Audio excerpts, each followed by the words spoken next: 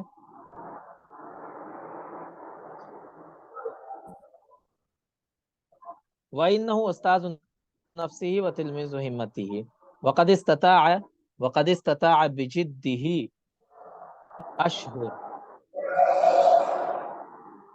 نذر اسلام صاحب آپ میوٹ کر لیں نذر اسلام صاحب. جی شکریہ. ٹھیک ہے. وقد استطاع بجدی واجتہادی ان یسبی اشہر نوابغ علماء الہند فی هذا العصر، اور یہ بھی کہا گیا کہ یہ اپنی کوشش سے یہ ہندوستان کے بڑے بڑے علماء میں شمار کیے جا سکتے ہیں نا، بڑے علماء میں یہ بن سکتے ہیں. لا يعرف له ضريب في اتقان اللغة العربية وطول الباع وحسن التذوق في فهم منثورها ومنظومها والقدرة على الكتابة بها. ٹھیک ہے. عربی زبان میں ان کو گہری نالج تھی، اسی طرح عربی زبان کے منصور کو، مطلب جو نثر لکھا ہوا، اسی طرح جو اشعار ہیں ان سب کو سمجھنے میں اور ان سب کے بارے میں لکھنے میں بھی ان کو مہارت حاصل تھی. سمپل بات یہ ہے کہ اس پورے پیراگراف میں یہ کہا گیا کہ انہوں نے اسلوب کس کا اختیار کیا؟ محمد رشید رضا کا. کس چیز میں؟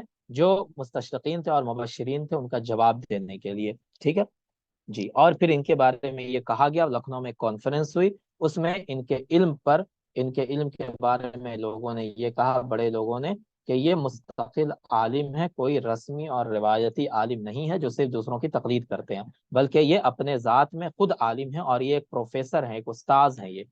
ٹھیک ہے جی. علم پر گہری نظر ہے ان کی، ان کو عربی زبان پر بھی مہارت ہے، اس کے نثر پر بھی، اس کے شعر پر بھی، اور اس کو لکھنے پر بھی، ہر چیز پر ان کو مہارت حاصل ہے.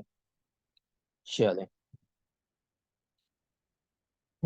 اب دیکھیں یہاں پہ وَلَمْ يَكُنْ شِبْلِ نُعْمَانِ بِمَعْزِلٍ عَنِ الْحَرْكَةِ الثَّقَافِيَّةِ وَالْفِكْرِيَّةِ فِي الْعَالَمِ الْعَرَبِيِّ وَالْإِسْلَامِيِّ فَعِنْدَمَا أَصْدَرَ. جورجی زیدان یہ بہت بڑے رائٹر تھے، ان کی کتاب آئی تاریخ التمدن الاسلامی. اور جورجی زیدان کے بارے میں آپ کو بتا دیں گے، عیسائی تھے، مسلمان نہیں تھے یہ. ٹھیک ہے نا. جورجی زیدان کیا تھے؟ عیسائی تھے. ٹھیک ہے. تو انہوں نے ایک کتاب لکھی تاریخ التمدن الاسلامی الذی نال شہرة کبیرة، یہ بہت زیادہ مشہور ہوئی ہے کتاب. وَذَا عَزَيْتَهُ بَعْدَ أَنْ تَدَاوَلَهَا النَّاسُ وَأَقْبَلُوا عَلَيْهِ، بہت زیادہ لوگ اس کتاب کو پڑھنے لگے. وحينما اطلع النعماني على الكتاب استطاع بقضيته العلمية النافذة وبصيرة الواعية أن يقف على كثير مما جاء فيه من أخطاء علمية وتجاوزات. جب اس کتاب کو شبلی نعمانی نے پڑھا تو انہوں نے اپنے علم کی وجہ سے اور اپنی بصیرت کی وجہ سے یہ ان کو سمجھ میں آ گئی یہ بات کہ اس کتاب کے اندر بہت ساری علمی غلطیاں ہیں. ٹھیک ہے. اور بہت ساری جگہوں پر وہ حد سے آگے بڑھ گئے ہیں جورجی زیدان، ہے نا. لہٰذا انہوں نے ایک کتاب لکھی شبلی نعمانی نے، فوضع کتاب انتقاد تاریخ التمدن الاسلامی. ٹھیک ہے. تاریخ التمدن اسلامی کے اوپر تنقید کرتے ہوئے انہوں نے کتاب لکھی شبلی نعمانی نے. ٹھیک ہے. جورجی زیدان ایک عیسائی رائٹر تھے اور یہ رہنے والے لبنان کے تھے، ہے نا. انہوں نے تاریخ التمدن اسلامی، انہوں نے بہت ساری اسلامی کتابیں لکھی ہیں. آپ ان کو پڑھیں گے تو آپ کو لگے گا نہیں کہ یہ کسی عیسائی کی لکھی ہوئی ہے، لگے گا کسی مسلمان نے لکھی ہے اور کسی بڑے عالم نے لکھی ہے. ٹھیک ہے جی. انہوں نے عربی ادب کی تاریخ بھی لکھی ہے 4 جلدوں میں، ہے نا. اسی طرح تاریخ التمدن اسلامی ان کی بہت مشہور کتاب ہے. یہ ساری کتابیں انہوں نے لکھی ہے جورجی زیدان نے. تو اس کتاب کو پڑھنے کے بعد شبلی نعمانی کو سمجھ میں آیا کہ یہ بہت ساری جگہوں پہ انہوں نے اپنا عیسائی والا گھسا دیا ہے نا اسلام کے اندر. لہٰذا اس کا انہوں نے جواب لکھا اور اس کتاب کا نام کیا رکھا؟ انتقاد تاریخ التمدن الاسلامی. ٹھیک ہے. اور ان کی وہ کتاب مطبعۃ المنار جو قاہرہ کے اندر ہے، مصر کے اندر ہے، مطبعۃ المنار. مطبعہ کس کو کہتے ہیں بتائیں جلدی سے، مطبعہ کسے کہتے ہیں؟ جی چھپا خانہ. مطبعہ جہاں پبلیکیشن کو، ہے نا. پبلیکیشن جس کو ہم لوگ انگلش میں کیا کہتے ہیں؟ Publication house. ٹھیک ہے. تو المنار پبلیکیشن ہاؤس تھا مصر میں، وہاں سے ان کی یہ کتاب چھپی کب؟ 1912 میں. ٹھیک ہے. 1912 میں وہاں سے انتقاد تاریخ تمدن اسلامی چھپی. چلیں. وبعد رحلة كفاح طويلة انتفت تلك الجذبة التي طالما أزاحت الطريق أمام الدارسين وطلاب العلم ورواد الحقيقة.